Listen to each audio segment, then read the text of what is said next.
ntango ya kolelalela mpona ekolo te toleli mpe mingi oyo ekomi ntango ya kotelema kolata kanda esantu kopamela ya kopamela kopapa ya kopapa kokata ya kokata kobelela moto na nzambe kitapona kosikisa misala ya satana moto ikisa moto yaya ezikisa misala ya satana na mboka moto ikisa moto yaya ezikisa misala ya satana na mboka loboko na yawe ezali ya kosembola mapo ekolo epambolama mpe aye kongo obambola nkembo ya sembola loboko tomona nguya na yoe katina ekolo na biso kosala ya minene utayo mandala bato okokisi nini mpona mboka tomela pasi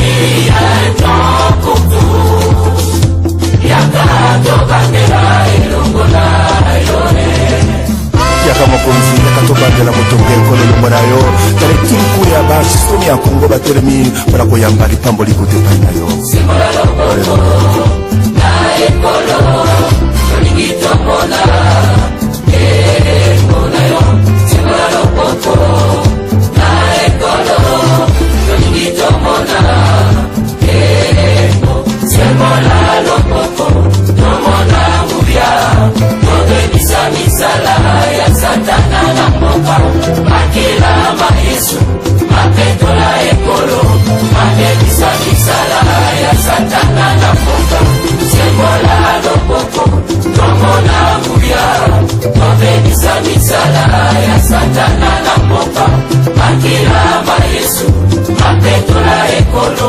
mabebisa misala ya satana na mboka moto ikisa moto yaya ezikisa misala ya satana na mboka moto ikisa moto yaya ezikisa misala ya satana na mboka sembola loboko tomona elo tolingi komona elonga na yo na bongo na yesu toyembi elonga elonga elonga elonga elonga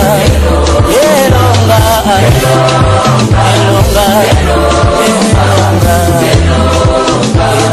elonga moto moto na yo ikisa moto lokola beliana. Bonjour tout le monde. Nous sommes réunis pour la charte que nous avions discutée il y a une semaine. La charte pour la fraternité, la cohésion et l'efficacité du combat des radios patriotiques pour le triomphe de la résistance congolaise. Donc c'est cette charte qui va nous conduire dans notre combat médiatique en vue de la libération de notre pays. Je vais vous lire cette charte qui comporte 9 articles. Cette charte s'intitule la charte pour la fraternité, la cohésion et l'efficacité du combat des radios patriotiques pour le triomphe de la résistance congolaise. Nous, les promoteurs, sociétaires, réalisateurs, producteurs et animateurs des radios patriotiques, nous réclamons de la résistance congolaise et émettant sur Internet,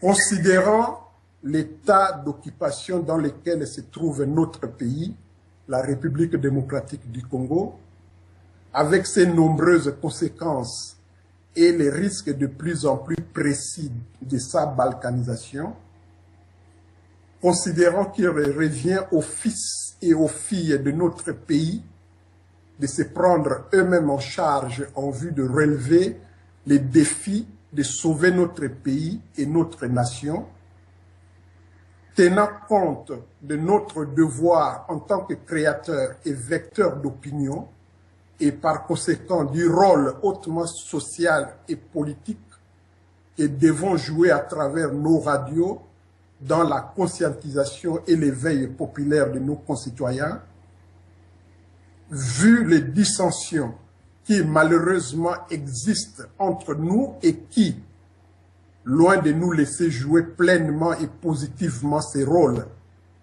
profitent plutôt au pouvoir en place et contribuent à faire perdurer et à renforcer l'occupation de notre pays, considérant l'opportunité et les bien fondés de l'appel à la cohésion de tous les Congolais en général et des radios patriotiques en particulier, lancé par son Excellence Honoré Mbanda, président national de l'Alliance des patriotes pour la refondation du Congo, APARECO en sigle, le 23 juin 2013 au cours de la réunion à laquelle il nous a conviés, réitérant les bonnes dispositions ainsi que les engagements que nous avons exprimés les uns et les autres au cours de cette réunion, dont nous avons tous salué la pertinence et les bien fondés par rapport aux intérêts supérieurs de notre pays en nous engageant à relever les défis de la cohésion. Décidons ces jours, décidons ces jours 13 juillet 2013 de signer la présente charte pour la fraternité et la cohésion des radios patriotiques en vue du triomphe de la résistance congolaise et prenons l'engagement de respecter les clauses ci-dessous. Chapitre 1. But de la charte. Article 1er. Créer un cadre de travail, de concertation, de fraternité et de cohésion des signataires de la présente qui s'engagent à mettre de côté tout ce qui les a jusqu'à présent divisés et éloignés de leur noble mission en tant que créateurs et vecteurs d'opinion en faveur de notre pays et de notre peuple et à placer désormais en première place ce qui les unit, à savoir l'intérêt supérieur de notre pays et leur rôle de veiller et d'accompagner jusqu'à la libération notre peuple dans sa résistance quotidienne contre l'occupation. Article 2. Sans sacrifier ni l'indépendance ni la ligne éditoriale de chaque organe, créer un desk commun où seront mis disponibles aux côtés de grands sujets et thèmes en rapport avec les combats de libération, des éléments d'analyse et d'information en vue de leur exploitation collective et concomitante avec comme objectif de créer une synergie à travers une opinion arrêtée selon les objectifs du combat. Chapitre 2. Fonctionnement. Le desk commun sera alimenté en données thématiques et informatives par les QG de la résistance congolaise via l'entremise d'un modérateur choisi par les signataires eux-mêmes, eu égard de sa neutralité vis-à-vis des uns et des autres parmi eux, de son dévouement pour la résistance et sa capacité politique et intellectuelle. Le modérateur sera en contact permanent avec les signataires directement et via les superviseurs en exercice du desk, mais se gardera de s'immiscer dans le fonctionnement ou dans l'orientation des lignes éditoriales des organes respectifs. Article 4. La supervision du desk sera tenue pendant une période de 2 mois par chaque organe signataire de la présente charte. Article 5. Cette structure se réunira chaque fois que cela sera jugé nécessaire par les modérateurs et ou par les superviseurs en exercice du desk. Chapitre 3. L'éthique. Les signataires de la présente. Article 6. Les signataires de la présente, en référence à l'article 1er ci-dessus, s'engagent à un respect mutuel et à un grand sens de responsabilité qui inclut la stricte confidentialité des données échangées autour du desk. Article 7. Les signataires de la présente s'engagent à promouvoir l'excellence comme réponse à la médiocrité qui caractérise la plupart des productions des organes audiovisuels mises actuellement en ligne par des organes audiovisuels congolais. Ils s'engagent à bannir sur les antennes toute expression de haine sous quelque forme que ce soit, toute invective contre les personnes physiques, nationales ou étrangères, et de toute forme de culte de personnalité. Article 8. Il est formellement interdit aux radios patriotiques et de résistance d'inviter sur leurs antennes les collabos et autres pourfendeurs de l'idéologie de la résistance, tant en République démocratique du Congo que dans la diaspora. Chapitre 3. Dispositions pratiques. Article 9. Les communs des mortels, des communs accords, les signataires de la présente désignent M. Yajovin comme modérateur au sein de la structure qui les encadre. Les signataires: Mpaka Mobali pour la radio Polele, Mayenge Masele pour la radio Lobiko, Libita Libongo pour la radio Bendele, Grégoire Watupa pour la radio Congo Horizon et Franck Sandokanda pour la radio Kimpwanza. Je vous remercie et je passe la parole au président national de la PARECO et chef de la résistance congolaise. Merci, messieurs les animateurs patriotes résistants et mes chers frères. En effet, il y a quelques jours, au nom de notre peuple et de notre patrie qui est en danger, je vous ai lancé un appel pathétique à l'unité, au pardon, au dépassement de soi en vue de créer entre vous, animateurs des radios de la résistance, un cadre de collaboration et de concertation pour générer une puissante synergie indispensable pour catalyser le combat de libération de la République démocratique du Congo, notre pays. Quand j'ai lancé cet appel, j'étais conscient des tensions profondes qui vous divisaient pour diverses raisons fondées ou non pas fondées. Mais je savais qu'il existe entre vous un climat de méfiance, voire d'hostilité.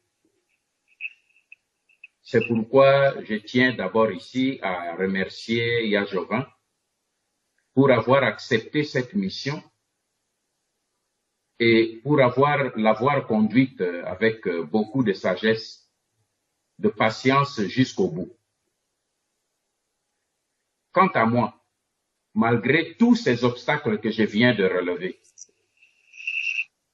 j'ai opté de pouvoir vous faire confiance et faire confiance à votre sens élevé de patriotisme. Et je réalise avec joie qu'aujourd'hui, vous venez de me prouver que j'ai eu raison de vous avoir fait confiance.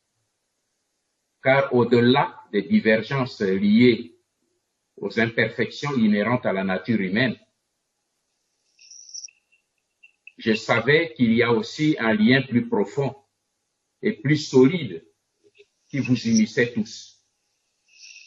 Il s'agit de votre intime conviction et du ferme engagement que chacun de vous nourrit envers la résistance que tous nous considérons aujourd'hui comme étant la seule alternative capable d'empêcher l'accomplissement du complot international qui vise à la balkanisation de notre territoire national, à l'annexion de la partie est de notre pays au Rwanda et à l'Ouganda, et à la mise à mort de la République démocratique du Congo en tant qu'État. En effet, pour mener à bien ce combat de libération, j'estime que la résistance congolaise a fortement besoin des moyens médiatiques et professionnels capables d'atteindre toutes les couches de la population congolaise. Pourquoi la résistance a-t-elle besoin des moyens médiatiques efficaces, me diriez-vous? C'est parce que la résistance a sa spécificité qui la différencie de toutes les autres options de combat. En effet, les patriotes congolais doivent comprendre bien ceci. La résistance n'est pas un coup d'État militaire qui est concocté par une oligarchie politico-militaire qui s'empare du pouvoir dans le but de s'imposer à son tour par la force à la tête d'un pays. Non. La résistance n'est pas non plus une rébellion, ni une guerre civile qui oppose une fraction armée insurrectionnelle contre une autre dite loyaliste qui soutient le pouvoir en place. Non. La résistance, elle, est un élan révolutionnaire qui soulève, telle une levure qui est dans la patte, tout un peuple, civil, militaire ou religieux, pour combattre et chasser toutes les forces extérieures d'agression qui occupent le territoire national, qui l'assujettit avec l'intention de s'en approprier. Voilà pourquoi moi j'estime que sans la conscientisation et la mobilisation du peuple tout entier, il n'y a pas de véritable résistance. Et sans une bonne communication, il est impossible de conscientiser et de mobiliser le peuple. Voilà pourquoi votre rôle d'animateur des radios patriotiques apparaît sacré à mes yeux. Et voilà pourquoi j'ai fait appel à vous. Et fort heureusement, aujourd'hui, vous venez de prouver au monde, y compris à nos ennemis aussi, que la jeunesse congolaise est dorénavant capable de transcender ces divergences pour conjuguer ensemble ses forces dans le but de mobiliser le peuple congolais dans le combat patriotique de la résistance pour la République, pour la libération de la République démocratique du Congo, notre pays. Dans le monde d'aujourd'hui, mes chers amis, aucun combat de liberté ne se gagne sans l'apport des médias. Et dans notre pays, la République démocratique du Congo, les forces d'occupation qui ont compris cette maxime-là, ont mis en place tout un système pour contrôler tous les réseaux et les faisceaux de communication et d'information. Et c'est grâce à cette stratégie qu'ils ont réussi à hypnotiser durant plus d'une décennie le peuple congolais et sa jeunesse et à les maintenir dans la torpeur. C'est pour ça qu'il vous appartient dorénavant, chers frères patriotes animateurs, de leur donner de la réplique. Vous devez vous organiser comme vous venez de le faire pour percer la forteresse de l'ennemi et toucher toutes les couches de notre population en vue de les désintoxiquer et de les galvaniser. Et pour ce faire, nous mettrons ensemble toutes nos énergies spirituelles, physiques et intellectuelles pour élaborer des stratégies appropriées. Mais sachez-le aussi, que dès les minutes qui vont suivre cette annonce de votre rassemblement des 6 radios patriotiques de la résistance autour d'une charte patriotique de stratégie et de bonne conduite pour le combat des libérations, je disais que les ennemis de notre peuple vont immédiatement passer à l'assaut. Certains vont vous proposer de l'argent. D'autres vont lancer une campagne d'intoxication, truffée de mensonges comme ils en ont l'habitude. Leurs agents et collabos congolais en Europe comme à Kinshasa vont recevoir l'ordre de monter au créneau dès demain pour vous fustiger, que dis-je, pour me pourfendre et m'accabler avec les mêmes habituelles armes d'injures et de calomnie. Je suis habitué. Mais répondons-leur par l'excellence de notre travail, l'intégrité de notre patriotisme, la fermeté de notre engagement et la détermination de notre foi en la victoire finale de notre combat. Mes frères animateurs, patriotes résistants, cette charte patriotique de collaboration et de bonne conduite que vous venez de signer est une véritable machine de guerre que nous venons de mettre en place face à la forteresse de mensonges dans lesquels les agresseurs et les occupants de notre pays ont enfermé tout le peuple congolais. Ce mur de mensonges et de corruption est notre muraille de Jéricho. C'est-à-dire, c'est le dernier obstacle que nous devons franchir pour prendre possession de notre Canaan. Nous avons le devoir de renverser cette forteresse, mes chers amis, pour libérer notre peuple de l'ignorance et de la léthargie, dans le but de l'amener à bouter dehors l'imposteur rwandais Hippolyte Kanambe et tous ses complices au sein des institutions de la République. Comme vous le constatez, dans cette phase du combat où nous sommes arrivés, votre tâche est immense et éminemment sacrée. Il exige de vous une bonne dose de sacrifice. Autrement dit, de l'abnégation et du dépassement de soi. Chers frères, je vous invite à regarder le firmament et l'horizon de notre combat où nous sommes arrivés. Regardez bien. Tout bouge en notre faveur maintenant. Alors que hier, personne ne prêtait attention aux nombreux cris de notre combat.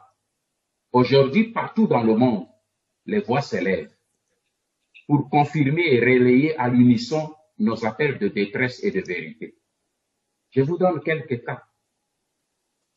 Il y a quelques semaines, vous vous rappelez, le président tanzanien a surpris ses propres alliés rwandais et ougandais en leur proposant, pour résoudre la cause principale de la crise des Grands Lacs, de retourner à la base même de ces conflits dont les origines principales se trouvent à l'intérieur de leurs propres pays respectifs. Aujourd'hui, cette thèse du président tanzanien est soutenue et relayée par le président des États-Unis d'Amérique et par le ministre belge des Affaires étrangères. Hauts responsables des deux pays occidentaux qui ont soutenu l'agression rwandaise du Zaïre depuis 1996. N'est-ce pas là ainsi? Il y a quelques jours seulement, je vous donne le deuxième cas. La visite très médiatisée de la première dame française à l'est de notre pays a été marquée par la déclaration fracassante de la ministre française Ben Guigui sur l'utilisation du sida par nos agresseurs comme étant une arme de guerre. Cette déclaration vient étayer la thèse que vous et moi nous défendons, celle d'un holocauste, mieux d'un génocide savamment planifié pour éliminer à la source la capacité de production des autochtones congolais en faisant baisser dans le temps leur taux de démographie en faveur des envahisseurs. Une telle prise de position officielle par deux grandes dames officielles françaises sur notre sol aurait été simplement impensable il y a quelque temps. Autre cas,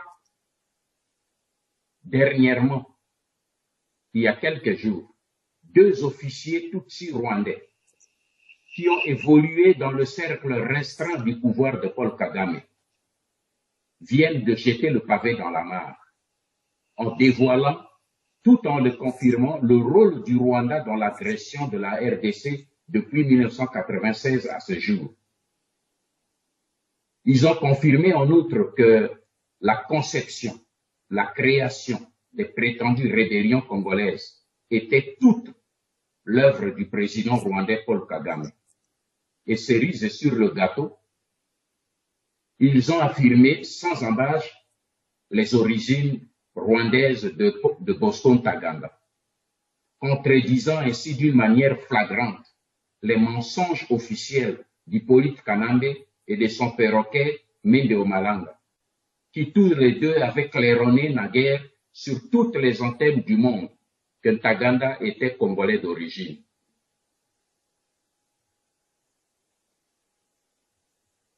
Tous ces faits sont des signes de temps qui ne trompe pas, mes chers frères. Tous ces faits nous préviennent que le vent de la libération a déjà commencé à souffler. Et ce vent se transformera bientôt en ouragan et en cyclone qui balayera tout sur leur passage. Et tous ces faits sont le fruit d'un travail patient et persévérant que chacun de nous tous a accompli durant ces longues années de bataille où la communication a tenu une place stratégique capitale. Vous aurez constaté que depuis le début de mon combat, j'ai consacré pratiquement toutes mes énergies dans la communication. Livres, cassettes, conférences, CD, DVD, sites internet, Facebook, etc. Aucune voie de communication n'a été négligée. Aujourd'hui, l'évolution technologique nous offre des avantages particuliers pour augmenter notre capacité de frappe dans ce combat. Car notre peuple constitue la seule force qui, une fois appuyé par ses fils et ses filles au sein de l'armée, de la police et des services spéciaux, viendra à bout de nos ennemis. Mes chers frères, cette charte que vous venez de signer ne vous appelle pas à vous mettre au service d'un individu quelconque.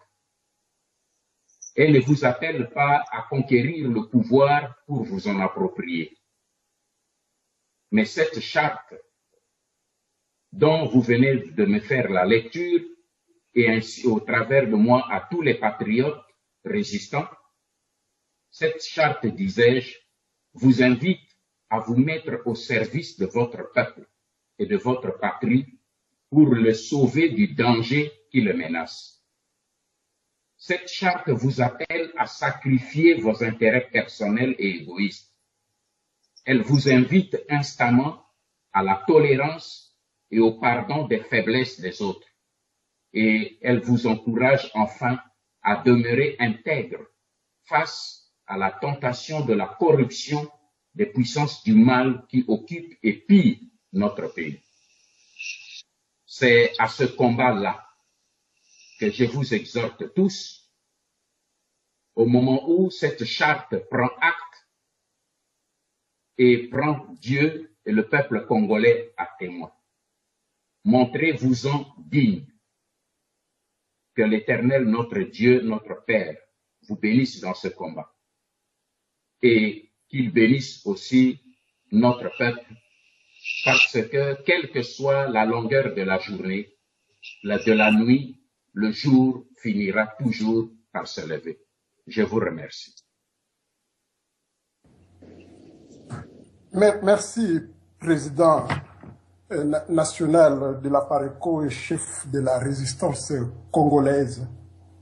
Avant de passer à l'interview, parce que les journalistes brûlent d'impatience pour vous poser quelques questions, je présente toutes mes excuses à la radio patriotique Bonsomi, signataire de la présente charte, que j'ai malencontreusement oublié lorsque j'ai présenté les signataires.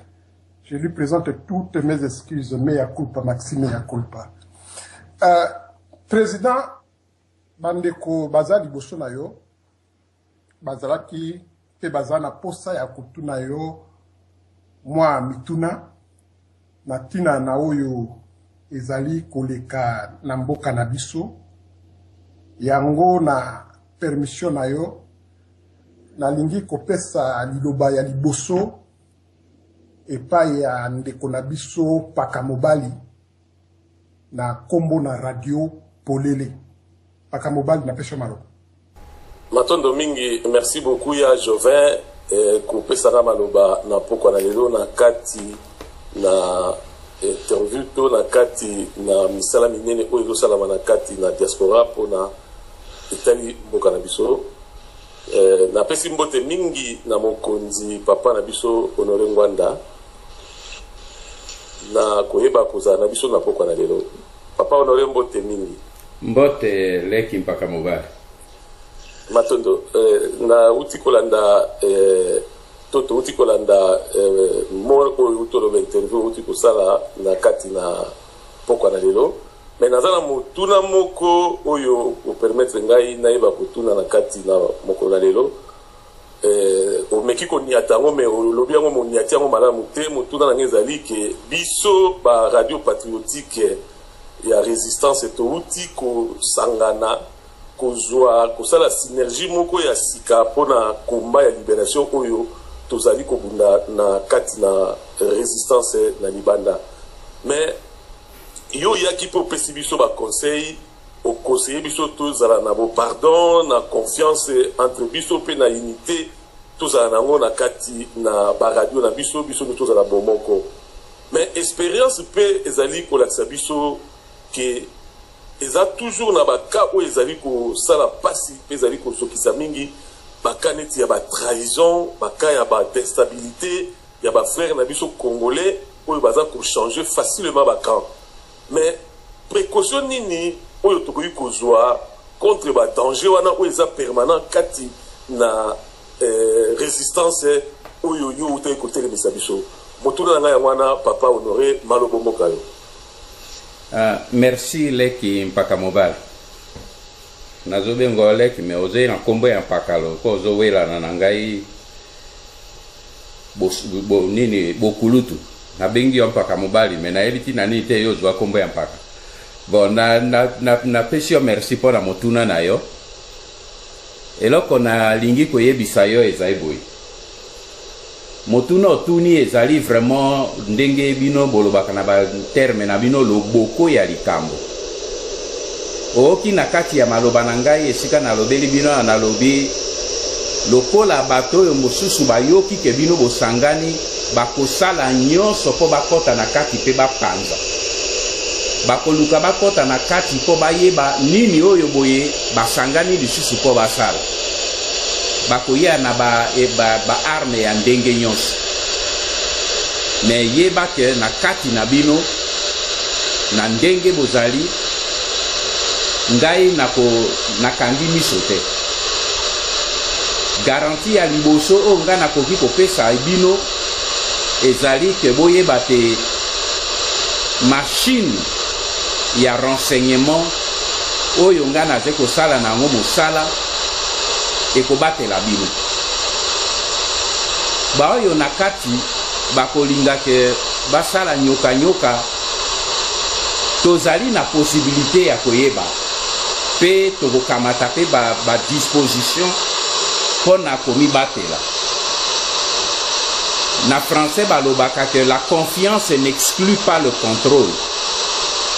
Donc soki confiance ezali elingi koloba tete tokokanga miso pe tokotika n'importe qui nini asala n'importe quoi, motu na moto azali libre, motu na moto continue ligne na ye, mais na mosala oyo tomiti esika moko pona ko mobiliser mboka na biso ba oyo bakosala plongeon ya traîtrise tokozanga te na lisalisi ya Nzambe koyeba bango leki nakoki koyebisa bino une chose oyebi ke meme apareko oyo nga naze koconduire na kati ya apareko batraître bazali mais oka mokolo moko te nakobimisa bango te bazali na kati nayebi bango nakoki meme koyebisa na bino pona kopesa yo nini une indication na kati ya mikolo eleki omonaki tosignalaki délégation ya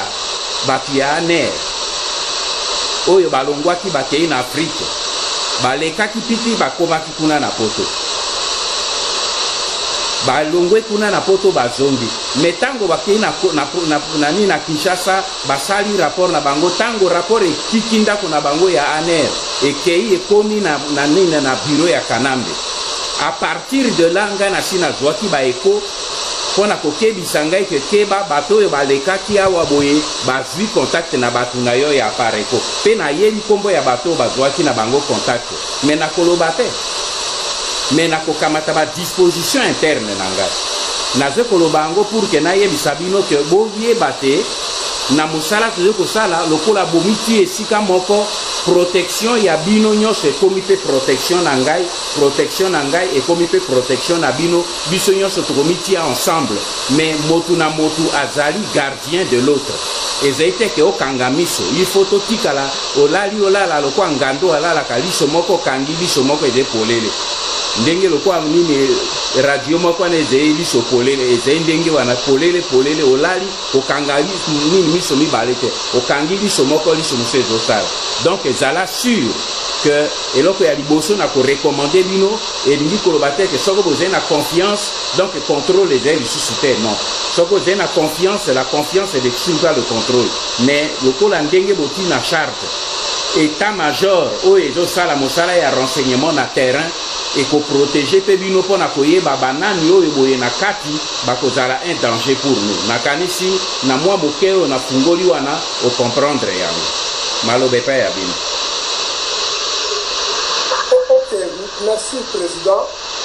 Na professeur sikoyo maloba epai ya Frank Sandokanda na kombo ya radio Kikwanza mokili mobimba. Frank, napeshe maloba. Merci à Jovin.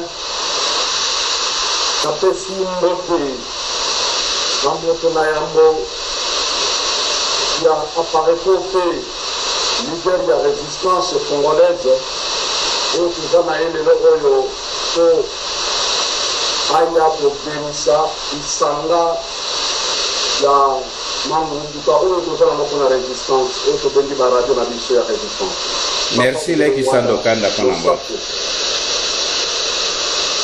Le sang que nous avons retourné à Yambo, peut-être que nous serons après. Nous pourrons nous assister à la communauté contradictoire entre la partie politique et la carte qui s'assemble à la mission. Autour de la fameuse concertation nationale, où le politique a été organisé, au point que le peuple se retrouve.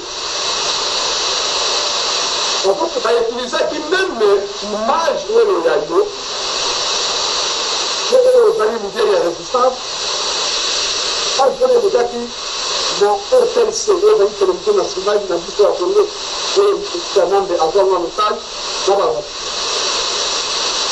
alors, cette image, on a pour annoncer participation à l'IE, tout le monde a la mascarade. Alors pour les régions, cabinet oyo ya ye asalaki demande mais sikoyo question oyo ezali otuni oyo ezali bo message nini libere ya résistance oza na yango oyo okoki kopesa na peuple congolais biso mpona koéclaire ye face na nyalumemu communicationnel wana. Merci beaucoup. Merci Lek Frank Sandokanda pona. Merci Lek Sandokanda pona question na yo. Ezali motuna moko malamu. Eloko ya liboso oyo nga na kolobela peuple congolais ezeli kambo ya monene te. Peuple na biso pe naze koloba mingi epai na jeunesse na biso. Pour ça que tali ba changement ezo sala na mokili siko partout. Ezeli jeunesse motaze ko sala yango. Ngai espoir na ngai adresse na ngai préoccupation na ngai zebino ba jeune. Kolanda bisala sala batu wana baze ko sala te. Boyebi position oyo nga na sina pesa bino. Tobandaka na ba appel na bango Addis Abeba, Gaborone, San City, Lusaka, nyoso ti na biloko nyoso oyo tokenda wana ba leki na ngai ba ndeko na ngai na yebisa bino pe position na ngai eko changer te parce que vérité est changer te. Ba réunion wana nyonso ebengisaka yango nani bapaya oyo baatake mboka na biso. Ezwaka décision na kati kuna nani bapaya oyo baatake mboka na biso. Lelo oyo boye mboka na biso ezali occupé par les Rwandais, par les Burundais, par les Ougandais qui font la loi. Pe bakamati ndeko na bango batiye na tete ya ba institution epai na biso. Mwana mobali wana depuis 2001 akoti si bandeko na ye sur toutes les institutions, dans toutes les institutions. To perdre Congolais à perdre le contrôle ya mboka na ye. Eleko yoyo ze na kati ya situation wana baya koyebisa yo ke tokende na négociation. Okokende ko négocier na nani et pour quel but? Nani moto a organisé négociation? Rwandais. Nani a ko diriger négociation? Rwandais. Nani a ko appliquer les décisions ya négociation? Rwandais. Soki otali o ezo le kalelo nyonso, c'est le même scénario qui revient. Qui a convoqué cette réunion? Il y a concertation, le Rwandais qu'on a mis à la tête des institutions. Et tu vois, dans la organisation, il confie l'organisation à ses frères rwandais. Congolais, au Kozwa Mayele, Mokolonini, pour comprendre que problème est en Bokanabiso, to bimanakati yaba makelele na ba institution nyoso baze ko sala, to tele mapeto renversé bapaya. Au moni dans d'autres pays, total alokwa ndenge zole quand même en Égypte. Au moni que en Égypte, ba moni que zali même motu ba eze bango moko bana mboka metango ba moni que si pouvoir elingi ko meme biso kende ko bwa kabiso na libulu ba jeunesse ba telemi pe ba lobby élection ou pas élection à côté. Bongo be biso ba toto zena ba paya toze ko linga ko zala distrait. Nyonso oyo Kanambe na Kagame na Kaguta Museveni bazali ko sala wana ba négociation ba concertation ba ko changer yango na nini na ba appellation ndenge nyonso tout ezali na espoir moko ya ko sortir biso na occupation te. Peuple congolais à comprendre une chose c'est que tant que nous sommes occupés, nous n'avons pas de négociation. Talaka Mopaya, président Mopaya ya Tanzanie, auti maintenant ko rejoindre biso pona koloba que problème oyo monene ezali so tolingi pe na Grand Lac, problème ezali ya ba Congolais te, problème ezali ya ba Rwandais entre ba Ougandais entre bango bato bazo ko utiliser prétexte ya ba conflit na bango pona ko déverser ba armée na bango epai na biso. Bongo biso moko bana mboka to comprendre yango mo colonie. Voilà ce que moi je peux dire le message na peuple congolais, na jeunesse congolaise, à comprendre que ba négociation to kende ko luka ba solution hier te. To kende ko luka solution ba président étranger même état basé ba africain ba koya ko libérer biso te. To sortir na bo mwana ou ane l'enfantillage, to sortir na âge et enfance. To koma ba adulte to kamata responsabilité na biso na maboko to bima na kati ya pongio ya boinga pongio ya kobanga to longwa na kati ya pongio na to récupérer mboka na biso. Quant au reste ce qui basé ko utiliser ba image na ngai wana na sepeli kutu parce que maintenant le peuple congolais bazo mono que pratique ya bato wana ezeka pratique ya mensonge. Lobi bakoloba ngwanda zeko sarabwe, lobi bakoloba ngwanda zeko ya, lobi bazekoloba ngwanda zeko atake biso, lobi balobi ngwanda zeko ya na nini. Peuple congolais atala kaka nini position na ngai kobanda nazalaka na kati na mboka depuis 1996 à Kinshasa nazalaka déjà koyebisa que na mboka yo tozali na occupation. Laurent Désiré Kabila azena armée te bateau basé ko attaquer biso eze ba Rwandais. Lelo yoboye le monde entier basé d'accord pe ba bimise bino que makambo balobela ki bino eze ya solo. Alors message nini leki sandokan na pe salisus. Message ezalité, message eze nazo rappeler kaka na peuple congolais yango wana mosala oyo bino bo sali lelo eze mosala monene pour que bo rappeler chaque fois na peuple congolais la vérité. Vérité, c'est que nous sommes occupés et un pays occupé ne sort pas de l'occupation, ni par les négociations, ni par les élections, mais par une révolution d'un peuple qui se lève avec son armée. Il y a Banamboka, peut récupérer liberté en Boka Nabango. Nazong Simalo. Merci, Mohamed. Tokoleka sikoyo na epai ya Papa Libita na kombo ya radio Bendele. Papa Libita na pesha malo. Matondo ningi peza bato banso bazwami na kati na ba lisanga oyo tozali kobenga lisanga ya banganga ba radio etemi na kati na mboka ya mikili ya poto mpona kotelisa bana ya Congo kolakisa bango te mboka na biso penza na mboka ya bampaya. Lelo esengo mingi misusu tozwi le général de Gaulle congolais ya Nzambo oyo ateni biso me yamo na kopesa ela no mbote nganga na ba santé liboso na bana makambo nyonso pamba te nzoto ya masumu tolata tango mosu ebelaka me na lingaka na yo kasuka lu santé ya malamu okomona motuna pe kozala malamu ya Nzambo le général de Gaulle mbote na yo boni santé na yo mbote leki Libita ndenge oze kooka depuis début ya réunion nzoto ezali kolongono.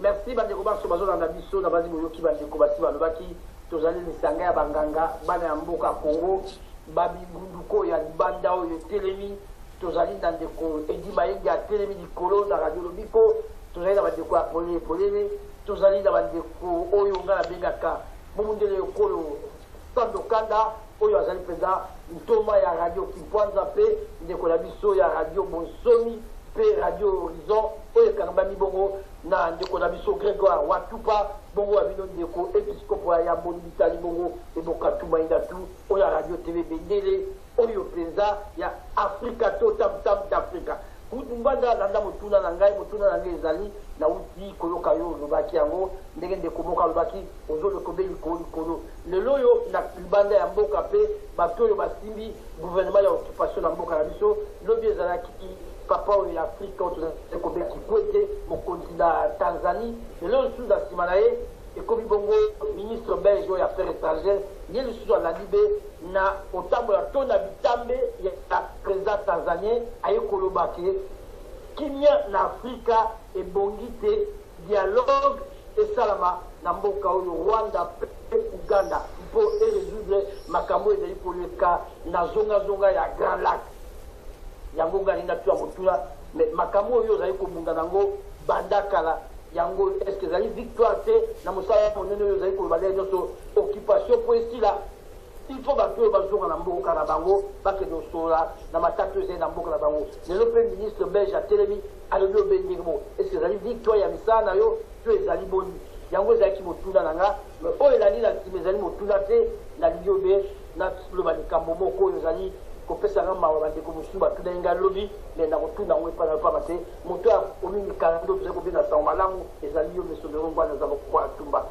na kati na radio te bendele na instauré émission moko babengi yango sango malamu mpona yo lelo oyo ndenge bandeko bakomi kozala sango malamu est ce que tobandi yango na retard to tobandi yango na ngonga susi na yo ezali nini mpona makosala tozali kosala nakoboka yo lutu ngwanda.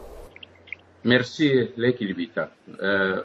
Eyano na ngai ezali mokuse ndenge nauti kolobela bino na réponse pona koyamba charte bouti ko signer yango nalobeli bino nalobi botala horizon na kati ya Bible Yesu asilikaki na bandeko na ye ya époque na ye alobi na bango boyebi kotanga signe de temps te.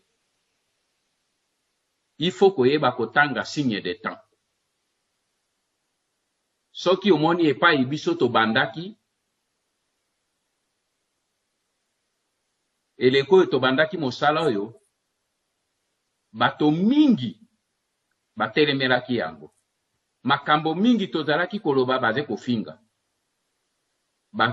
batielaki ngai kombo ya bandeke nyonso oyo ezali likolo ya etando ya likolo bapesi ngai bakombo nyonso ya banyama na zamba balobi na zero lokuta manipulateur ceci azalaki pembe na Mobutu bango bato babomaki mboka na lokuta na bango me lelo yo boye Nzambe aze kotalisa bino na likolo na lola likolo na etando ya likolo botala signe toze kotambola nango okomona te Nzambe aze attribué ya vérité atako balingi ba étouffer vérité ebimaka toujours yango na lobi tala kaka signe o tozo tambola nango.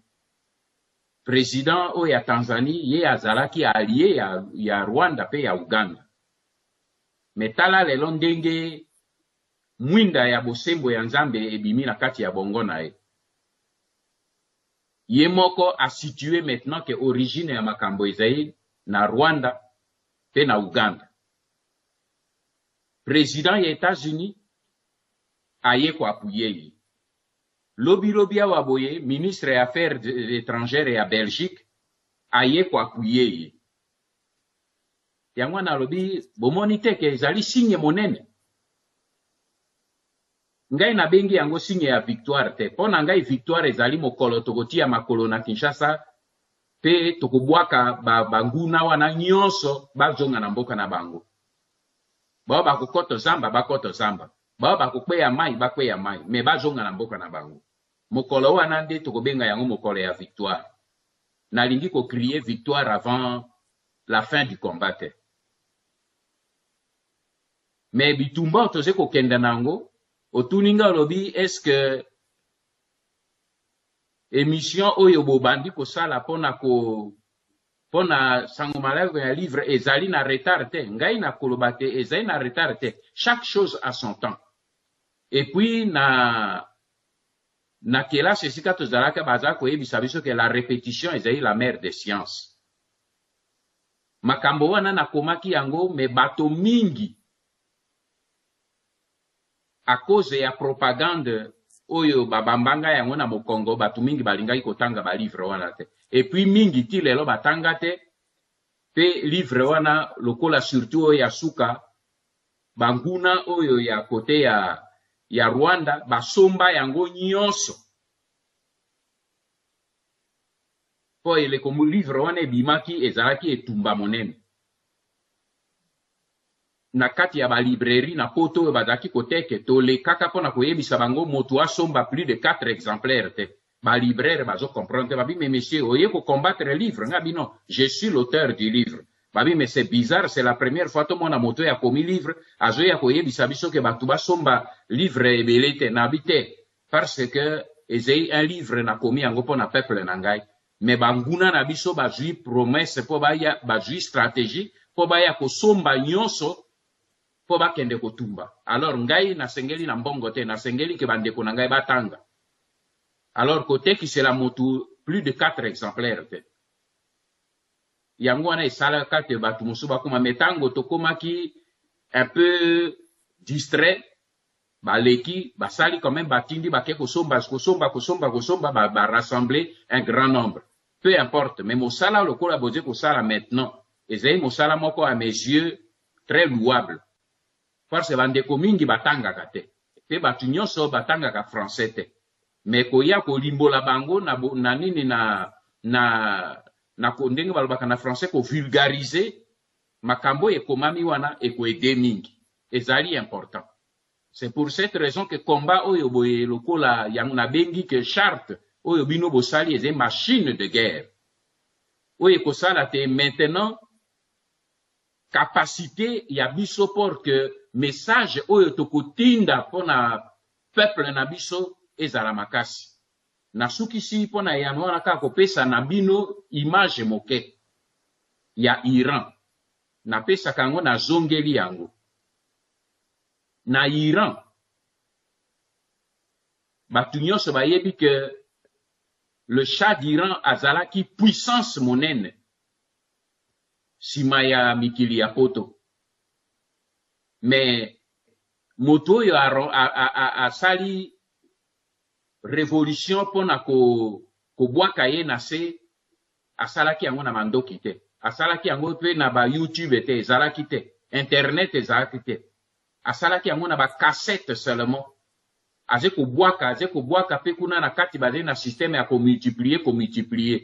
Eze stratégie oyo na lobi ke bis ngai na bino to ko étudier ba stratégie lelo yo boye technologie epesi biso 100 fois plus de capacité qu'Ayatollah Khomeini pour atteindre peuple na biso à l'intérieur na mboka. Déjà na niveau yo bazai réveillé, mais il faut maintenant que bazala encore galvaniser pour que to koma lokola ba peuple oyo ya ba mikili mosusu toze komona capable maintenant ya ko teleme pona ko yebisa mopaya assez c'est assez peto bwaka ye libanda. Malobe pa ya bim. Merci mingi président. Mutuna oyo kulanda ekopesa manandeko Mayenge Masele na kombo ya radio na biso Lobiko. Papa Mayenge na pesha marobo. Mbote elek Mayenge. Nakokende na ngai na ezalini mutuna penza te kasi ezali rappel yo moko moto sala yango okoki pe kobosa na yango pe okoki pe tango mosusu kobosa na te. Na kati ya etumba na yo uta obandaki etumba te ozali koya na esika moko obimiselaka biso bana Congo liste monene oyo ya bakonzi bazali kokamba mampinga na Congo oyo bakotia bango pene. Na kati ya liste wana otia bakombo ya bato banso. Na kotanga bakombo na bango te pona botosi kasi otia bakombo ya bato ya mapinga nyonso. Oyebisaka biso na bango. Orobi ete baoyo bakolongola bango po ba remplacer bango na bato basusu.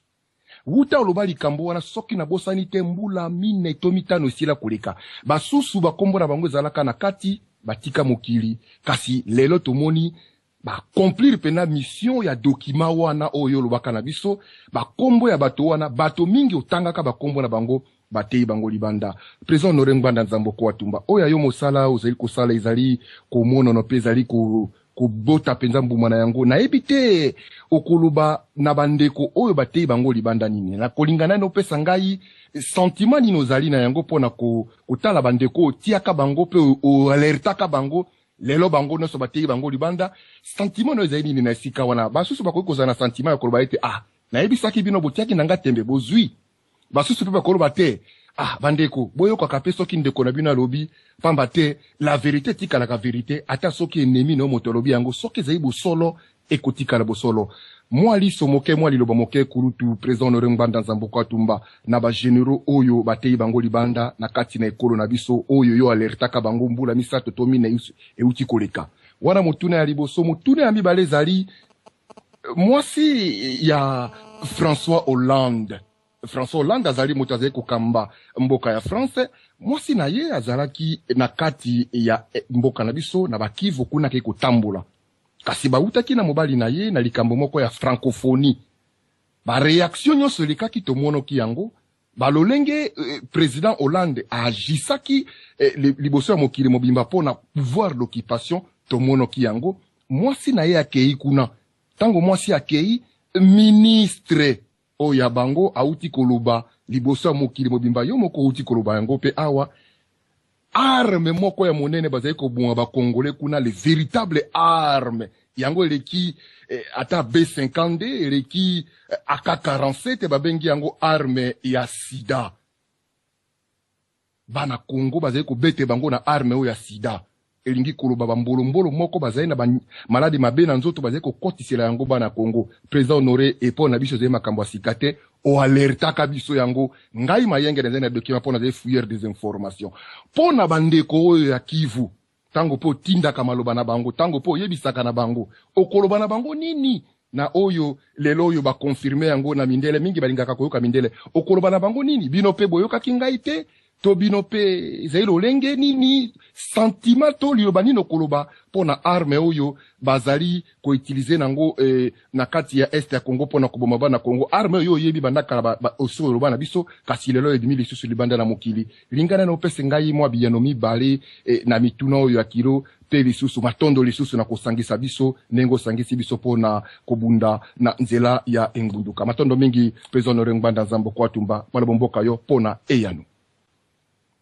Merci. On a cette question. Et tout n'a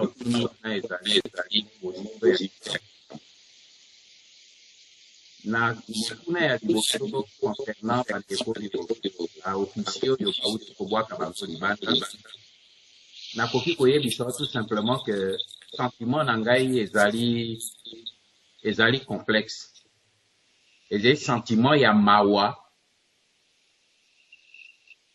ezali pe sentiment ya kanda ezali en même temps pe sentiment ya soni yango na lobi ezali sentiment moko complexe mawa ya komono ndenge nini bandeko na ngai oyo ya mboka bazali na molili moko oyo babengi yango monjingo ezali lokwa molili oyo ezali spirituel nazali convaincu oyo nazali kolobela yango na ezali conviction personnelle na ngai nazali convaincu que l'intelligence ya congolaise ezali frappée na obscurantisme spirituel po bango nyonso bazali bato ya mayele baofficier mingi omoni bati libanda wana bakende kosala bakelasi na poto na alerte bango leki nakoki koyebisa na yo na motuna otuni pe na bandeko na yo et en plus ya oyo nalobaka yango publiquement na touchaka bango individuellement mais congolais aujourd'hui tant que amoni aze na mwa poste na ye azozwa mwa $6 oyo bazopesa ye azoprefere akufa likolo na $100 par mois $60 $50 plutôt que asikola mboka ekoma ya ye ezali mawa ezali pe kanda ya komono ke lokola bango bazila ti soki babeti akpe lokola banda nini ordonnance wana ebimi nazali maintenant débordé na ba tentative ya contact vraiment kulutu ozaki na raison okondima ke ozali na raison kaka soko nyoka esui yo ndeko na ngai nayebisi yo ke ngai nauti kobima mbangu na se ya libulu wana nyoka azali na kati toluka moto tosopa na kati nyoka azikobi te nga natiaki biloko na ngai akolia kuna ekoya kobebisa biloko na ngai fona kota okoti kuna so nyoka asui yo ogangi nde obimi ndeko na ngai yako kanga ngai singa na loboko lukaki si nyoka asui ngai eze mawami eze sentiment ya kanda naze na soni mpona komono te peuple aze kozila nde biso po tosikola bango me tozomi comporter comme babolole eze kopesa na soni na kanda na mawa me mboka eze ya biso nyonso yango wana nalobi au lieu que bandeko boze libanda na baze na kati ya mboka po bazolanda biso au lieu que basepela ezwi bango ce n'est pas une solution bandeko wana nyonso maintenant bayeba ke bazali lisusu na solution mosusu te mba mosusu nzambe asalaka ndenge wana ke a force yo po ozalaki ngbinga ko alors akokole yo contre mur po maintenant ozala obligé okamata nzete okende na etumba nakanisi oyoki nga ndenge nalobi alors natiki bango kaka na ndenge wana bayeba ke biso tozali toujours maboko polele baoyo balingi ya solo maintenant koya po bazali sur na choix te mamzela ezali polele tolobaki ke etumba tozokende nango nzambe azali de notre côté wana nyonso ede bafimbo oyo nzambe azali kobeta po baoyo bazali motuma ngbonge batelema mpe barejoindre biso soki mpe barejoindre te bayeba ke avec ou sans eux tokosikola mboka en ce qui concerne oyo olobi mpona motuna otuni mpona bato oyo boye bazali ya déclaration ya mama ya poto oyo asali mpona makambo ya sida na baplan oyo bazali nango kuna commentaire ya kosala ezali te leki na ngai ezali oyo nauti koloba wana mpe oyo olobi wana opesi réponse na kati ezali te sikoyo boye biso to comprendre ke oyo eze koleka na este bandeko na biso oyo bazali na Kivu na Bukavu na Goma na Masisi na Walikale na Butembo ba comprendre que soki bango baze kokanisa te bakoki kokohabite na monguna oyo aye libanda baze kosala erreur tala po bino olingaka mondele aloba mondele wana ye alobeli bino alobi tala bofandi awa bato baze basoda bazo ya ezala ya ONU ezala ba ya Rwanda oyo baze koya baze kopesa bango mbongo po ba continuer ko inoculer sida tala meme acte ya viol baze kosala baze ko s'en prendre na nini na partie génitale ya ba mama pona ko détruire yango pour que ba reproduire lisusu te bato wana bazalaka na planification à long terme pour que dans les années à venir dans 10 ans dans 20 ans dans 30 ans na Kivu na Maniema kuna majorité ezala banani ba Rwandais bongo tango bango bakokende po baloba ke maintenant c'est la démocratie tozali kosala référendum mpona kosenge autodétermination bazala majoritaire comme lobby na bango ezali déjà puissant na kati ya ONU bakoka ko réussir ko annexer mboka bango baze kosala wana po bayebi que avec ou sans armes il faut réussir bayebi que bakokoka kozwa mboka na biso par les armes te parce que lobby tokoteleme tokobwaka bango libanda biso zé 60 000 peut-être maintenant 70 000 lobby tokozala 80 millions les autres zé 70 millions lobby tokozala 80 millions bayebi yango bayebi que bakokoka ko rejoindre biso na côté wana te la seule façon il faut que na région wana ba diminuer taux ya démographie côté ya ba autochtones congolais pour ba infiltrer bazo ya ba koma majoritaire soki bango biso moko bana ya Kivu o baze kuna bozo linga ko rejoindre biso pote tosalisa bino na biso to bisikola te ponga na koloba jamais bino na koloba biso parce que mabele wana eze ya bino te eze ya biso. C'est pour cette raison que nazo kamata risque pe biso nyonso bana otoze libanda na bandeko yo boye baze na kati ya ba radio bazo solola na bino bazo kamata risque bakoki suko tia makolo na bango na mabele ya bakoko na bango na Kinshasa te pona kosikola mabele ya biso bon bino bato bozei na est bo mi rejoindre na biso botika nano bolole wana ya koluka ka ba intérêt personnel to mi sikola to sikola bino to mi sikola po mabele wana bino ze nango eze ya bino te eze ya biso nyonso ba Congolais mabelo ya biso eze ya biso te ya bino ya biso nyonso ba Congolais. Alors c'est le seul message leki oyo nakoki kopesa na niveau yo boye ezali kaka rappel wana na zongiseli bino malo. Merci président national et leader de la résistance congolaise. Nakopesa maloba sika ya ndeko Grégoire Watupa na kombo ya Radio Congo Horizon akoka kopesa mutuna na ye pa ya mokonzi. Papa Grégoire na pesio malo. Matondo mingi papa ya Jovin pour na kopesanga maloba matondo mingi président Honoring Banda Zamboko Atumba oyo libita bengaka Charles de Gaulle congolais ngape na kokabisa pe ozali ayatollah congolais o tikola kisanda kisa lelo mukili mobimba ete ozali vrai leader parce que au parvenir ko sala eloko jamais salema na kati ya ba média patriote vraiment tozali ko bokelo penza ba fololo pona mosalo sali lo osangisi ba radio nyonso ezobundela ekolo ya mboka Congo nazali peza kotala ngunga na yo précieux tozio peza ngunga sitikala tuna ngo yanga mutuna e kozala seulement l'unique question na prévoir pona lelo ezali mutuna utala makamozo leka na mboka ya Égypte toyebi comment ouragan o frappaki mon arabe to bengi révolution arabe kasi lelo na mboka o pa bengi Égypte bakami balé ezali kokabwana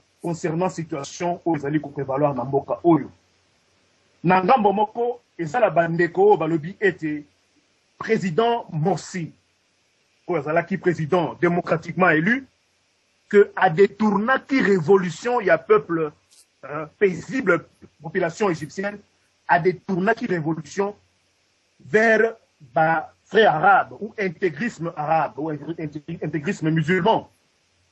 Nangamba mosusu bazali koloba ete armée ayende ko violer démocratie compte tenu ya histoire ya mboka oyo Morsi azalaki élu par peuple na ye. Kasio lokola moto tanga en même temps makambo eleka kana sambolili ezala na kati ya mboka ezala na kati libanda yebisa biso ozali na lecture nini pour la situation oyo ezali kolika na mboka ya Égypte. Et tena mi balé mutu na ngezali leçon nini ou l'idée nini biso peuple congolais to kosoa et surtout peuple oyo bazali simana yo ba patriote résistant combattant oyo tozali kopunda pour les mêmes causes. Mutu na ngezala ki yango wana en même temps na ndingo lobaki moko na ebandeli okozanga ya kopesa mutu na mutumbote to kosola après mutu na yango wana Kulutu Honoring Banda Zamboko Atumba. Merci mingi Leki Grégoire pona motuna na yo bobote pai na yo. Na iteni ya liboso ya motuna na yo nako kende na bozindo te. Po ngai nazali un homme politique.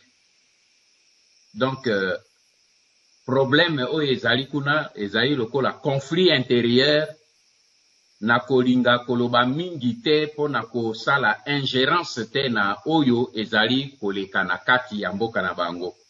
Parce que ezali un problème interne des Égyptiens entre eux.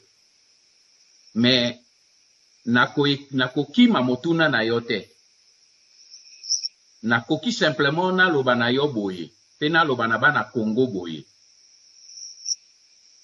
Epai na biso baze koloba na biso omoni bapaya esika baye ba okipe mboka na biso bakamati mwana ya mopaya batie na tete ya institution na biso mais epai na biso okoyoka communauté internationale eze ko utiliser ba congolais pona koloba non il suffit bokende na élection bosala élection soki bini na démocratie alors wana soki bo respecter démocratie problème na bino ekozala résolu. Ah, mais au moins que ba élection ou ba sali fait na biso ba soi-disant et démocratie ou ba ko luke fait na biso n'a jamais résolu le problème de l'occupation. Mais au moins ce qui se passe actuellement en Égypte. Et là qu'on est ba utaki ko sala. Ezaki ba élection. Pe ba finance ba ndimaki que élection wana ezalaki élection démocratique. Bandimi yango babi ezalaki élection démocratique. Mais eleko yo boye ba égyptien bango moko na kati ya mboka na bango. Ba mi rendre compte que bien que le processus était démocratique, mais moto ya bimi a komi na sommet ya mboka alingi a détourné la démocratie a zongisa biso a kende na biso dans une autre direction. Balobi niet toko telemisa il faut akenda. Le même peuple a télémité à l'obi, il faut akenda. Armée yamboka wana aye a appuyé peuple naye, pe à l'obi, peuple à l'obi au kende pembeni, tozuyo toti pembeni toluka solution ya transition tozongela ba élection mosusu omoni ke kuna eloko nalingi koloba simplement que peuple congolais jeunesse congolaise a comprendre une chose kuna bazoloba bazoluka baya kosala temo nini ba déstabiliser les institutions ba déstabiliser nzembo oyo ba occupant bazoyemba kuna yango wana balobi biso ba résistant tolingi ko déstabiliser les institutions po bango balingi ko incarner les institutions alors que bazali ba imposteur nalingi simplement natuna na ba jeunesse congolaise oyo bayekoli nasuka be na question oyo najongiseli nde bango question na kuna na Egypte epai oyo boye bango bautaki kosala élection bami rendre compte que balingi koyibela bango mboka pardon au travers ya moto oyo batiaki ye wana alingi détourner mboka bango moko ba revenir sur leur décision balobi pas question moto wana il faut akende pe bakei pembeni na biso baoyo boye tozei na tete ya mboka na biso baye kotiela biso mwana ya mopaya aze kokotisela biso bapaya po baya kozwa mboka na biso eloko nini oyo eze kopekisa biso tosala comme bato ya Egypte mpona koloba élection ou pas élection mpona bino communauté internationale ça suffit il faut maintenant nano to poser le vrai problème principal nani oyo azei na tete ya bainstitution na mboka na biso est-ce que azali réellement moto ya remplir ba condition pour azala wana kuna na Egypte ba telemeli ye pour la gestion seulement mais pas il a dit c'est des problèmes ya gestion c'est des problèmes ya légalité et ya légitimité moto ya na tête ya ba institution pe na biso est-ce que azali apte ya kozala wana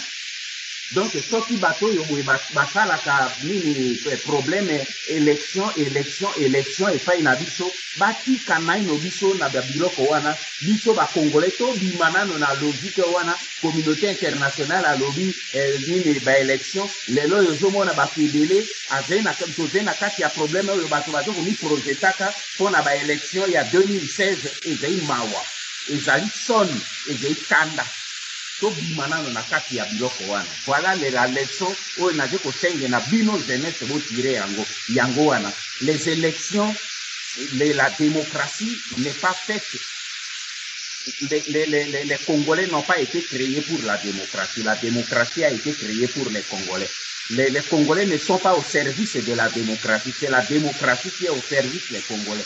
La démocratie veut dire la souveraineté de la volonté du peuple primaire. Alors, peuple primaire, moto a jugé situation ezali mais biso na pe na biso tokende na Brazzaville tokende na Gabon tokende na nini na nini na Addis Abeba tokende na Afrique du Sud pona okende kozwa légitimité ya ba institution et pe na biso non Congolais longwana na kati ya dépendance intellectuelle wana Tomi assumé que to libérer mboka na biso. Je reviens simplement à cette conclusion-là, na zone de Pelibino Malo. Merci mingi, président national de l'Alliance des Patriotes pour la refondation du Congo, et leader de la résistance congolaise. Na kosenga yo soki okopesa biso ndingisa po bapangisa na biso mibale baleli ba poser de deux dernières questions et za kozikisa bango munoko na zena disposition na bino ya Jovan. Merci mille président. Avant dernière question na kopesa yango epai ya Pakamobali na kombo ya radio na biso ya bitumba radio Polele. Pakamobali zo maloba.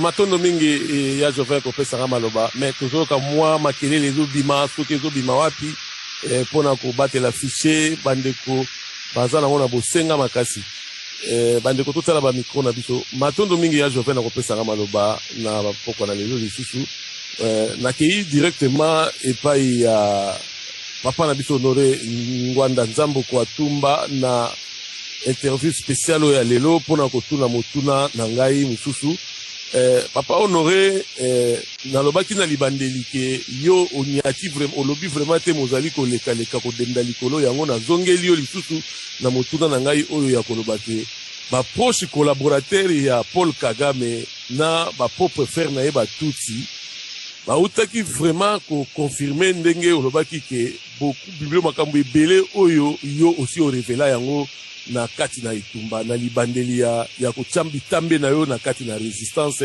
aussi o révélaki ba makambo ebele bango bauti ko confirmer yango que dès le début ya agression ya Zaïre na Rwanda mais bayebi susu ko confirmer que Bosco Tanganda oyo aza na CPI oyo procès na ye ozala na septembre awa que azali rwandais na nyonso tu wana nalingi vraiment papa na biso omeka na bulembu nyonso tu tapete nyonso tu ya koyanola biso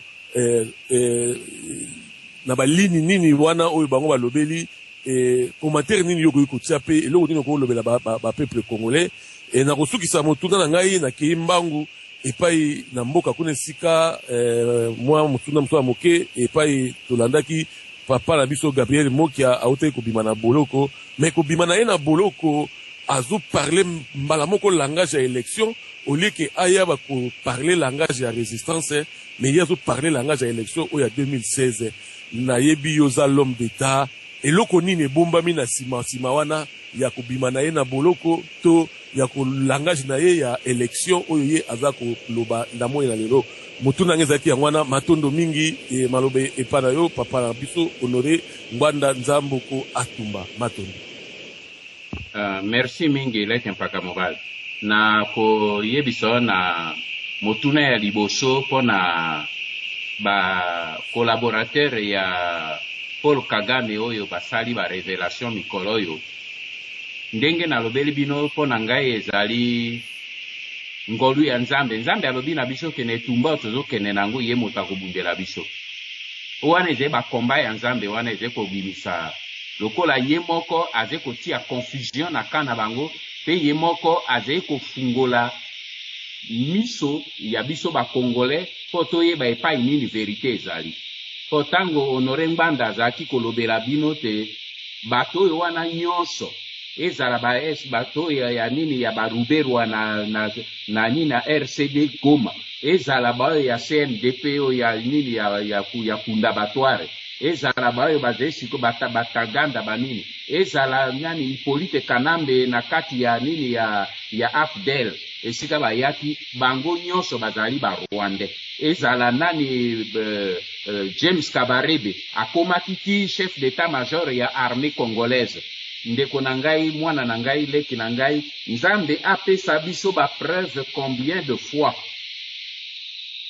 lelo yo boye lobi okaki Kanambe na perroquet na Yemende Omalanga bazeko ganga nini alors que ces pays a outi koloba très bien que Bosco Ntaganda azali rwandais bango bakamati défense de l'autre côté balobi non azali citoyen congolais petalaka lelo yo bato bazalaki très proche na Paul Kagame bauti koye koloba polele batima na monokote balobi Ntaganda azali rwandais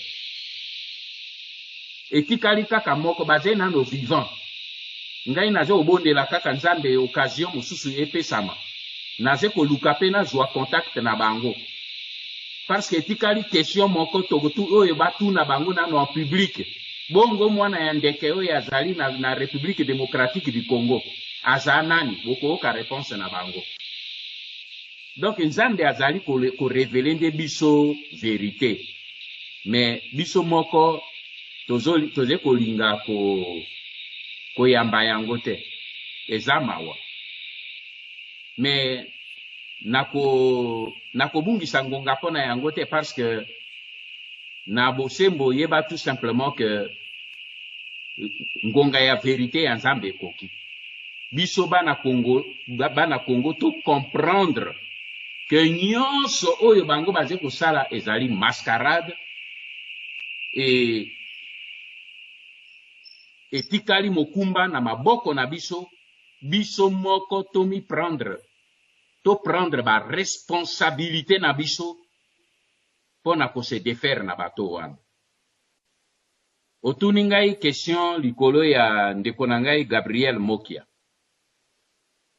oyebi position na ngai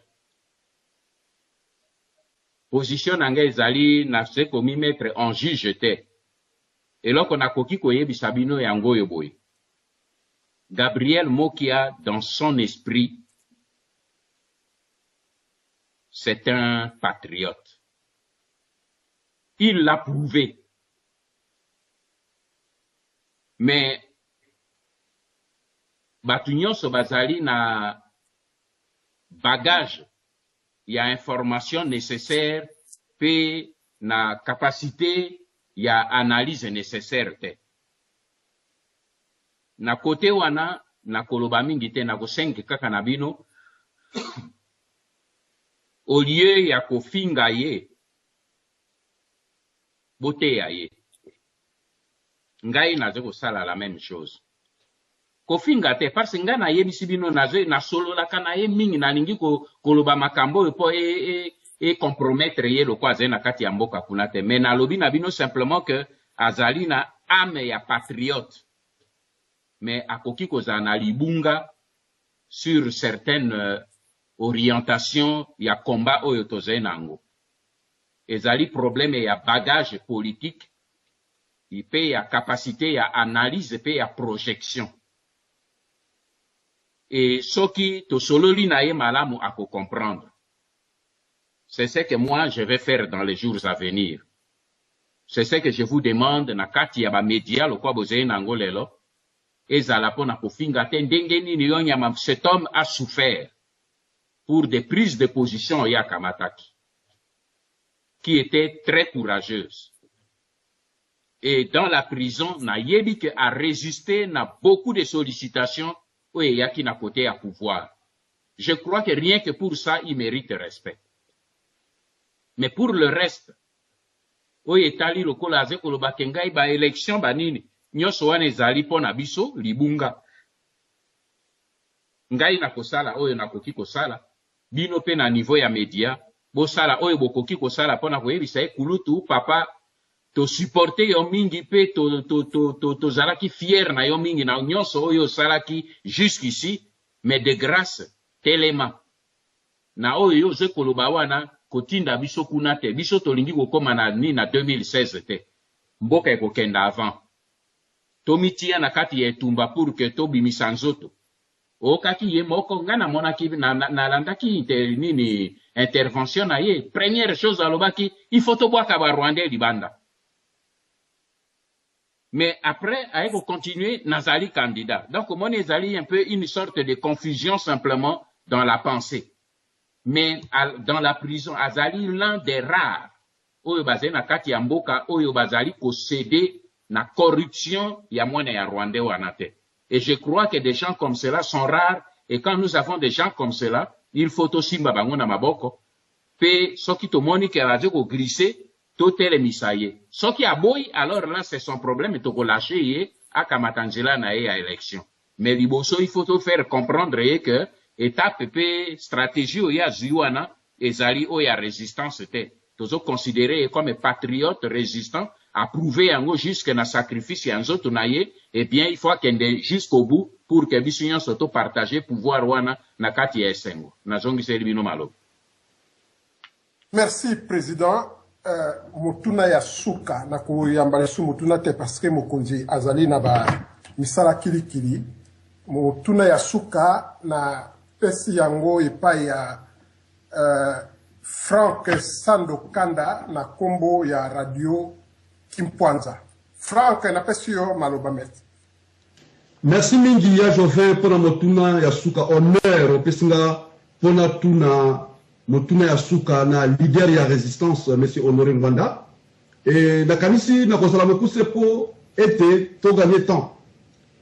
Président Honoré Ngwanda ndeko nangai nakanisi ndeko Maenge akuta ko poser question etali ba officier militaire oyo Kanambe atili na retraite mais Touti kolanda ba nomination et d'ailleurs ba nomination ebele ba généraux ebele na kati ya armée oyo ya FARDC.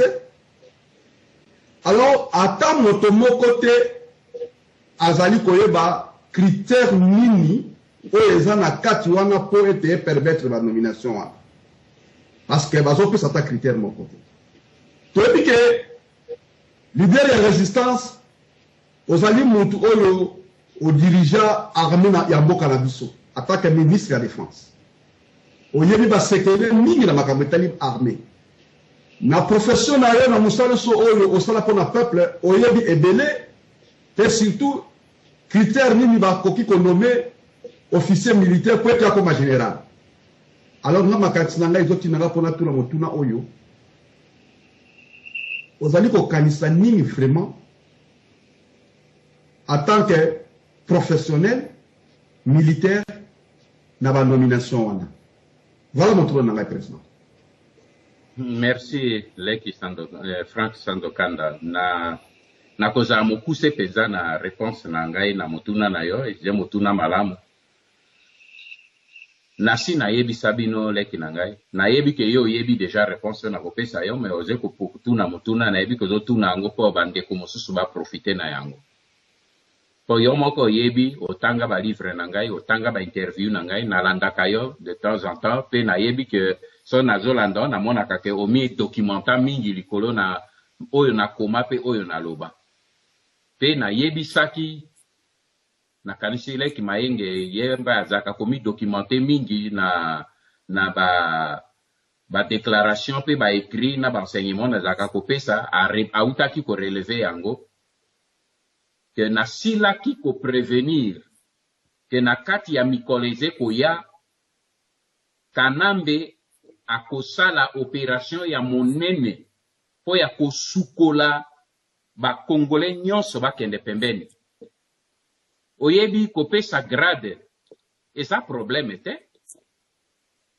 omon okaki wa dernièrement autaki pe kopesa grade na magistrat ya sa kufata eza problème te po ya azopesa grade na kati ya armée yo lobi pe oze na raison que na yebi armée na biso ngai moko na zaki na kati ya armée mais na kati ya armée tango tozaki na service militaire principe moko bazaka kolobela biso yango abi eze principe monene na kati ya armée balobi nini fonction eleki grade nazo répéter fonction eleki grade elingi koloba ke yo okoki kozala général 4 étoiles mais aux une affectation te.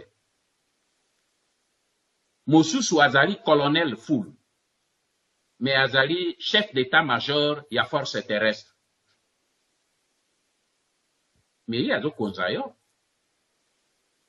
Te pete na yo ziwana, mais na fonction na ye a kokende ba réunion autour ya chef d'état, chef suprême ya forces armées, a kokende na ba réunion il y a état-major auprès ya ministre ya défense, mais yo moto ya général 3 étoiles, ose na fonction te, ose ko telengana comme bololé moko libanda. Le problème ezali yango te, biloko ya sali wana c'est de la poudre aux yeux. Ba grado ya pesi wana, ça ne signifie rien dans une armée. Ce qui est important dans une armée, ce sont les fonctions. La mise en place des états-majors, des forces terrestres, des forces aériennes, des forces navales, c'est ça qui fait réellement la force d'une armée. Banani yango ya tikuna. Na police lelo. Pelobi nani yango ako diriger police. Ezebi sengiman. Kende kotala na kati ya ba nini ba mise en place ya état-major, ya ba forces armées, ya ba état-major, ce sont des Rwandais qui sont là-bas.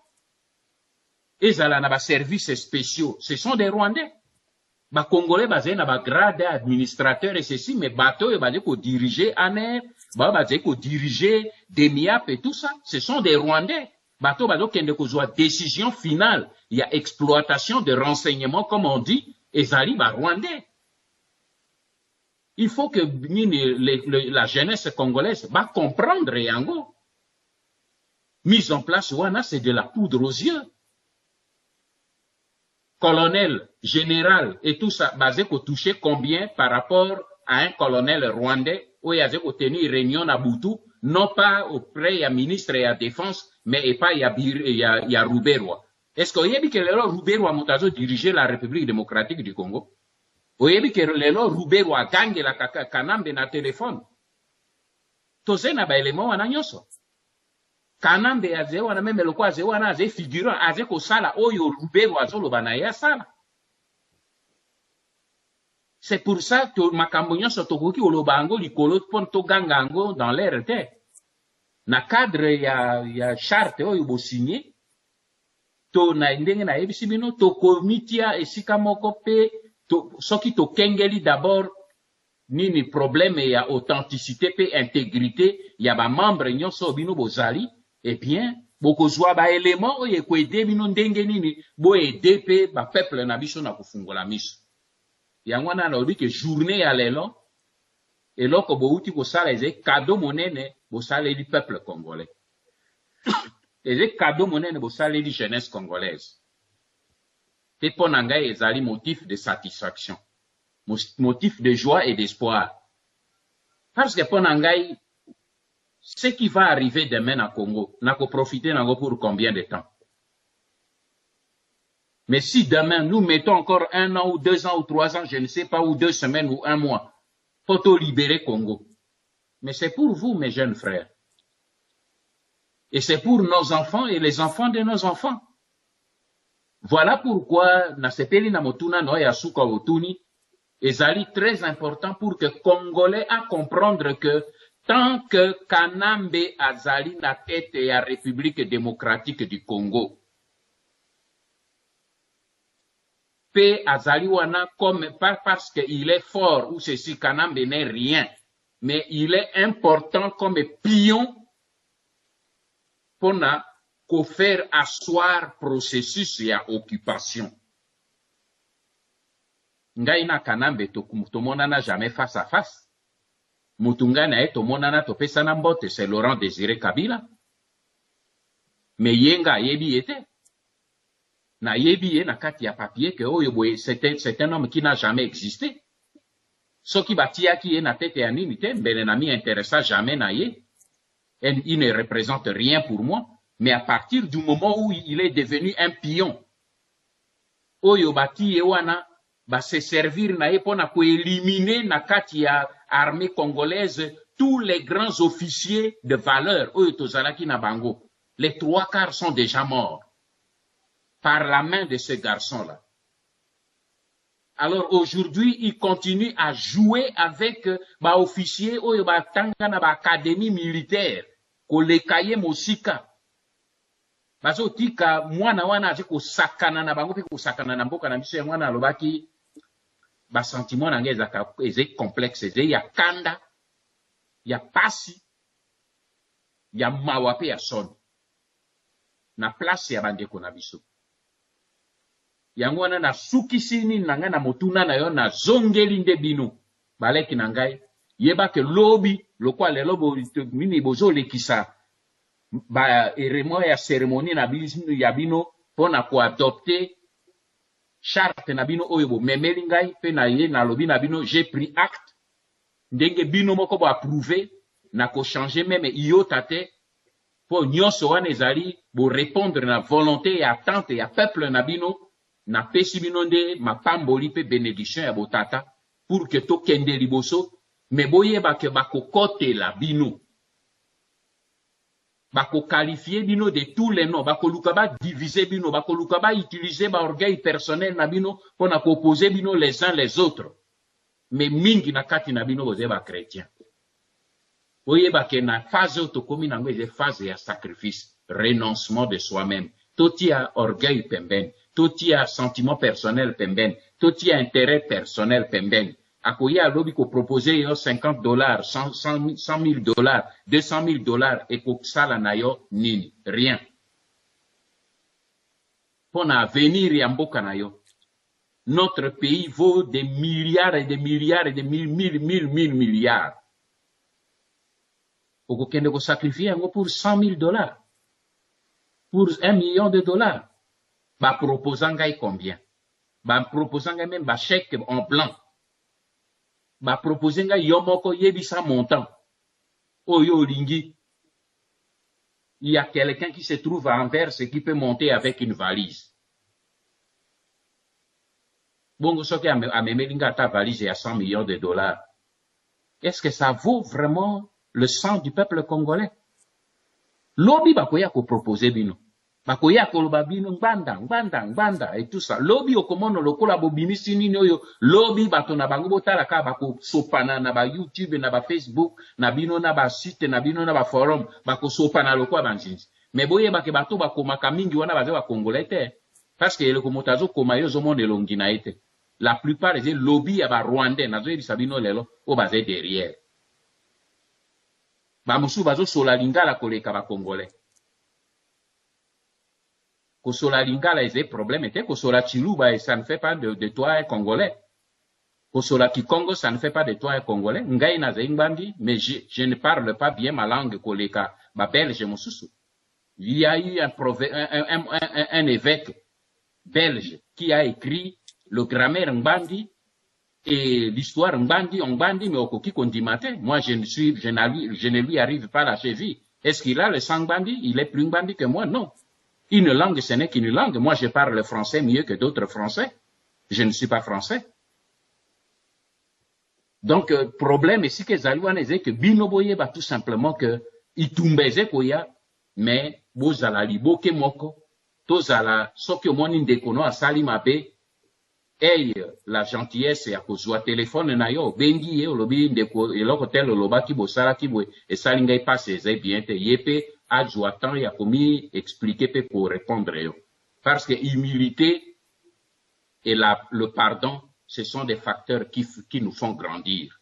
Ezali conseil on a lingo suki sangwe pe na bino pona ko pesa bino merci ko bandana ya Jovan ko le kanabino nyonso pe na bao nyonso bakota ki na kati ya réunion mikolo tozalaki oyeleki pe pona koloba na bino merci na kombo ya peuple congolais pe ya jeunesse congolaise.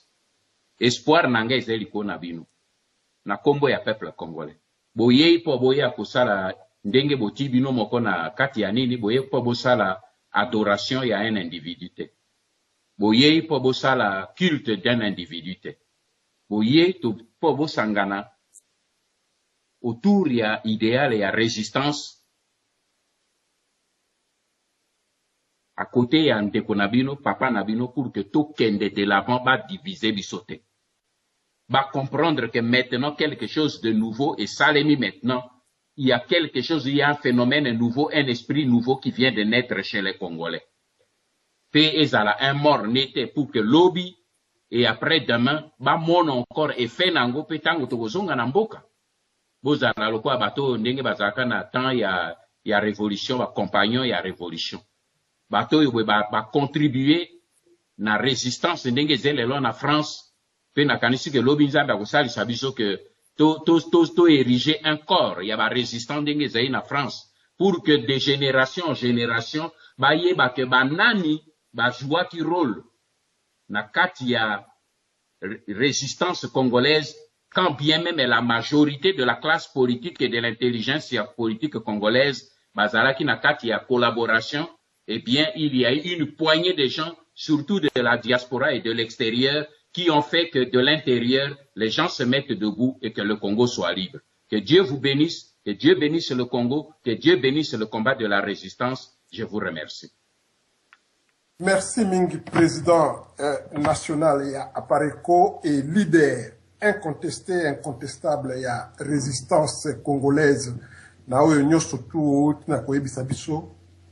Na kombo ya ba journaliste ya ba radio patriotique pe ya résistance na biso, radio Bendele, radio Bonsomi, radio Polele, radio Lobiko, radio Kimpwanza, radio Congo Horizon. Na pesi yo merci mingi. Na oyo nyonso outi koyebisa biso. Merci mingi. Pona kolakisa biso nzela epai nini tookende kopikola munguna oyo avandi na kati ya mboka na biso. Yo lobi nzambe apambola biso. Biso pe tolobi que Dieu vous bénisse et vous fortifie dans cette lutte au nom de Jésus-Christ notre Seigneur et Sauveur. Merci mingi. Merci beaucoup, Jaya Jovan. Merci à tout le monde. Merci papa, merci beaucoup. Matondo. Lokola welia na Congo, yes, moto na yo,